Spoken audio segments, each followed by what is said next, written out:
Hi, welcome to valuationpodcast.com, a podcast and video series about all things related to business and valuation. My name is Melissa Gragg, and I provide online divorce mediation and valuation services based in St. Louis, Missouri. Today, we're going to discuss the marital balance sheet, trusts, and divorce with Bob Boyd and Tish McDonald from Atlanta, Georgia. Bob is a co-founder of Boyd, Collar, Nolen, Tuggle, and Roddenbery, and a leader in family law who has received recognition from his colleagues across Georgia and the nation for his work in high net worth divorce litigation and contested custody cases. Tish McDonald is a partner in the trial and global practice group at King Spalding. She focuses on complex commercial litigation with an emphasis in trust and estate litigation. She also gets involved with litigation for nonprofits, real estate, and government entities in papering up gifts from other people. Like, what are some of your central discussions with anybody about how to either protect their assets and is it best, can you do much during the divorce or during the marriage, or is this something that kind of has to be planned prior to the marriage? Well, I think you can protect assets that you've acquired during the marriage. I mean, that's a whole cottage industry of trust and estates lawyers that do nothing but set up these trusts and LLCs to help people basically pay as little tax as possible, and it's all perfectly legal and above board. I think the idea is you need to have a plan in place. If you're expecting to get a chunk of money, you need to have a plan in place before you get the money so that you can have these assets set up to receive the money, and therefore, so that you get the most beneficial tax treatment.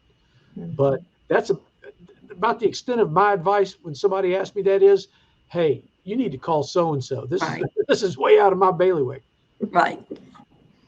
Because there is, a lot of the, generation skipping or even moving, we're seeing a lot of people move businesses into trust to move them down the line.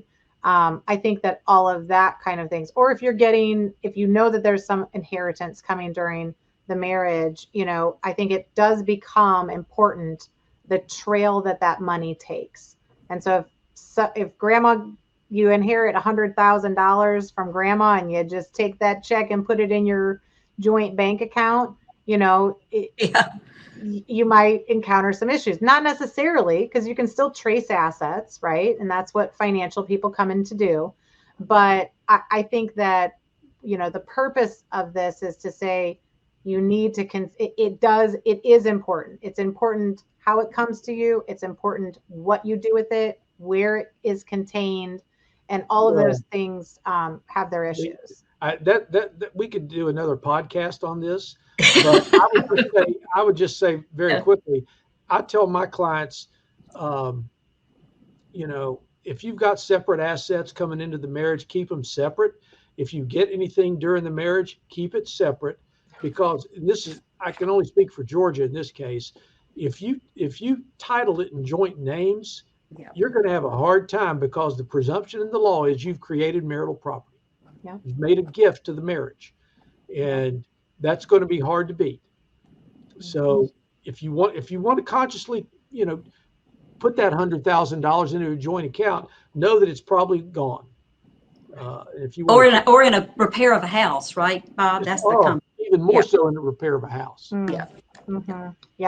Yeah. No, it is a whole nother podcast. So no, we could do one on how to protect your assets without a prenup. Yeah. No, because I think all of this, people think that I'm just getting divorced. It's just easy. Let's just be done with it.